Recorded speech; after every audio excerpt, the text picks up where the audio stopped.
베드로전서 1장 13절 우리 한 목소리로 함께 읽죠. 시작. 그러므로 너희 마음의 허리를 동이고 근신하여 예수 그리스도께서 나타나실 때에 너희에게 가져다 주실 은혜를 온전히 바랄지어다. 아멘. 베드로전서는 그 나그네라고 하는 그 말로부터 시작이 됐습니다. 나그네라고 하는 그 말 속에는 많은 진리가 들어가 있다라고 생각이 됩니다. 환난 때문에 피신하여 살아가고 있는 그 신자들에 대해서 베드로 사도가 무엇이라고 표현할까라고 하는 그 고민의 흔적이 있는 것 같습니다. 그래서 선택한 단어가 나그네. 어떤 나그네냐? 흩어진 나그네.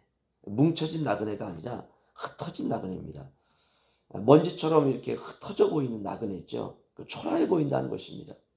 아무것도 아닌 것처럼 보이고, 그런데 그런 나그네라고 하는 그 용어 안에 모든 것을 다 담았습니다.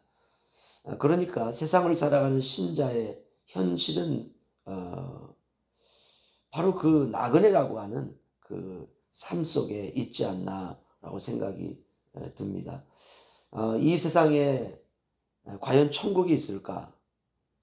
눈물도 없고 고통도 없고 행복만 있는 그런 곳이 과연 있을까? 그런 곳은 없죠. 그러니까 결국 세상 속에 살아가는 모든 그리스도인들은 나그네라는 것입니다. 저도 나그네에 있고 또 성도들도 나그네에 있고 모두가 다 나그네입니다. 그런데 그 나그네에게 놀라운 것은 그 약속이 주어져 있다는 것이에요. 우리가 나그네로 잘 걸으면 그 끝이 영원으로 이어진다는 약속입니다. 물론 우리가 영원은 어떤 곳이고 또 그 어떤 그런 그 모습인지 우리가 잘 모릅니다. 아무리 이제 영원이라고 하는 것을 설명을 해도 우리가 알아먹을 수가 없죠. 그래서 자세히 설명하지 않습니다. 그럼 무엇으로 설명을 해야 될까? 사람들이 이렇게 이제 이해를 합니다. 예를 들면 뭐 거기에 가면 뭐 길바닥이 금이다. 아니면 지붕이 뭐 다이아몬드로 이루어져 있다. 아니면 거기서 먹는 뭐 한 끼 식사는 뭐 몇억 원의 가치가 있다. 이렇게 이제 설명을 하면 과연 될까? 뭐 설명은 일단 대단하죠. 그러나 그렇지 않습니다. 만약에 이제 뭐 황금이라든지 아니면 다이아몬드라든지 아니면은 뭐 세상에서 말하는 여러 가지 뭐 야 대단하다 이런 걸 가지고 만약 설명을 한다면 사람은 육체를 가지고 있기 때문에 탐욕을 품게 됩니다. 우리가 탐욕이 없는 곳으로 가는데 탐욕을 품고 가게 되지 않습니까? 내가 사는 집은 한 100평 정도가 됐으면 좋겠다. 아니면은 뭐 내가 사는 집은 모든 게 다 황금으로 되었으면 좋겠다. 이러면 이제 탐욕이 됩니다. 그래서 성경은 이제 그런 것으로 설명을 하지 않습니다. 그냥 우리에게 이렇게 말해요. 잘 걸어와라. 끝까지 포기하지 말아라. 나는 약속에 신실한 하나님이다. 너는 믿기만 해라. 내가 다 전부 준비해 놓았다. 그러나 죄는 가지고 올 수 없다. 이제 성경은 이렇게 우리에게 이제 표현하고 있습니다. 그래서 구원받은 나그네들에게는 베드로가 이제 삶을 강조합니다. 어떻게 살다가 우리가 그 나라에 가야 될까? 그럴 때 베드로 사도는 나그네의 삶이다 이렇게 말합니다. 우리가 삶이라고 하는 것은 믿음의 열매죠. 믿음이 내놓을 수 있는 믿음의 증거물. 그게 삶입니다. 그거 맺으면서 살다가 오라 이 말씀입니다. 13절 다시 한번 보시면요. 그러므로 너희 믿음의 허리를 동이고 근신하여 예수 그리스도께서 나타내실 때에 너희에게 가져다 주실 은혜를 온전히 바랄지어다. 아멘. 이렇게 설명하는 거예요. 예수 그리스도께서 나타나실 때에 그때 이제 우리가 그 영원한 하나님의 나라로 우리의 모든 몸과 우리의 영혼이 완전히 하나가 되어서 이제 들어가는 건 아닙니까? 그럼 어떻게 살아가야 되느냐? 너희 마음의 허리를 동이고 근신하여 그렇게 살다가 하나님께서 우리에게 주실 은혜를 간절히 바라면서 그렇게 살다가 오너라 이 말입니다. 여기 이제 믿음의 너희 마음의 허리를 동이라 이 말씀을 우리가 보면 힘은 허리에서 나옵니다. 허리가 망가지면 힘을 쓸 수가 없어요. 그런데 힘을 쓰려면 허리를 동여매라 이렇게 말합니다. 우리가 이 말은 이해가 되죠, 그렇죠? 허리가 별로 안 좋으면 허리에 이제 복대를 차면 그래서 좀 이제 걸어 다닐 수가 있지 않습니까? 그런데 마음의 허리를 동이라 이 말씀은 마음을 꽉 잡아매야 된다는 거예요. 마음을 분산시키지 말고 우리의 마음이 분산되는 것은 세 가지입니다. 안목의 정욕과 이생의 자랑과 육신의 정욕, 그렇죠? 눈으로 보는 것, 이 세상에서 우리가 바라는 것, 우리 안에 육신이 가지고 있는 욕심들, 이런 것들을 갖게 되면 마음이 이렇게 분산됩니다.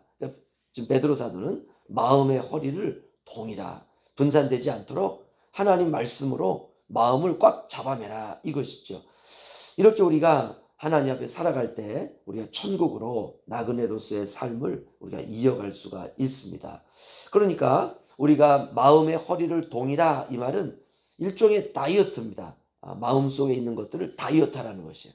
우리가 다이어트라는 게 살 빼기 위해서 이제 음식을 가려 먹고 되도록 이제 우리가 과식하지 않고 이런 거죠. 우리의 마음도 세상의 것이 우리의 마음에 들어오려고 하면 과거에는 그냥 무차별적으로 우리가 받아들였다면 이제는 다이어트 하는 것이죠. 이게 마음의 허리를 동이는 것입니다. 우리가 천국 갈 때 가지고 갈 수 없는 마음속의 것들은 이제 다 내려놓고 말씀이라고 하는 줄로 마음을 꽉 매는 것입니다. 두 번째는 너희가 근신하여, 이 근신이라는 말은 마음과 몸을 이렇게 단정히 하는 것입니다. 예를 들어 말과 행동을 절제하는 것이죠. 마음과 몸을 단정히 하고 말과 행동을 절제하고, 우리 인생을 살아가면서 우리의 삶을 헝클어 놓는 것들이 대부분 말입니다. 말을 조심해야 돼요. 대부분 이 말이 문제 아닙니까? 마음의 허리는 딱 동였는데 말이 엉망이면 이거 하나만 합니다. 이 싸움은 이미 진 싸움이죠. 우리가 주일날 예배를 다 잘 드리고 은혜 받고 그랬지만 한 주간 동안 살아가면서 이 말이 헝클어지게 되면 우리가 예배 드린 게 이게 아무 소용이 없게 됩니다. 그래서 이 근신이라는 말은 마음과 몸과 말을, 행동을 잘 절제해서 예수 그리스도께서 나타나실 때에 마지막 종말에 우리에게 하나님께서 가져다 주실 은혜를 온전히 바라며 살아가라 이 말입니다. 이게 이제 핵심이죠. 이것이 바로 나그네의 삶입니다. 마음과 말을 잘 절제해서 주님 오실 때까지 우리 하나님의 은혜만을 바라면서 너희가 살아가라. 뭐 굉장히 단순하고 깔끔합니다. 우리가 삶이 이렇게 너저분하면 안 됩니다. 무엇보다 마음과 몸을 잘 지키고 또 절제하고, 그게 바로 신앙생활이죠. 그럼 우리가 무엇으로 우리의 마음과 몸과 말을 우리가 지켜야 되느냐? 하나님의 은혜입니다. 마지막 구절에 온전히 주님의 은혜를 바라며 살아가라 이렇게 말하고 있습니다. 그러니까 알고 보면 모든 게 다 은혜죠. 은혜는 내가 하는 것이 아니라 하나님이 하시는 것이죠. 하나님이 나그네의 삶을 지키시고 보호하시고 끝까지 책임져 주십니다. 우리가 이 한 가지 사실을 붙들고 우리의 인생에서 이게 지나가는 이런 이 세상, 우리가 미련을 버리고 오직 주님만 바라보며 사는 것입니다. 인생과 고난은 항상 붙어 다니는 동전과 같습니다. 그래서 인생을 말할 때는 고난을 말하지 않을 수가 없습니다. 그래서 우리가 죄가 인생에 뿌려진 이후에 고난이 싹이 트지 않습니까? 누구에게나 그 싹이 트고 있습니다. 내 건 이런데 왜 네 건 그러냐? 이건 넌센스입니다. 내 거나 네 거나 다 같아요.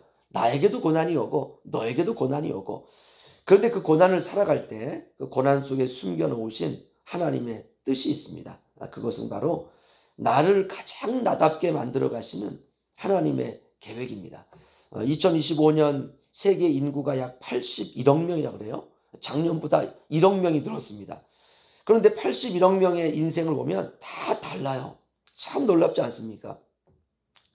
각자에게 펼쳐진 세월을 고난과 더불어 우리가 살아가는 것입니다. 그럴 때 오늘 말씀처럼 마음의 허리를 동이고 우리가 근신하여 마음과 몸과 우리의 말을 절제해서 주님이 이 땅에 나타나실 때까지 하나님께서 내게 가져다 주실 은혜가 있다는 것이에요. 선물 있죠.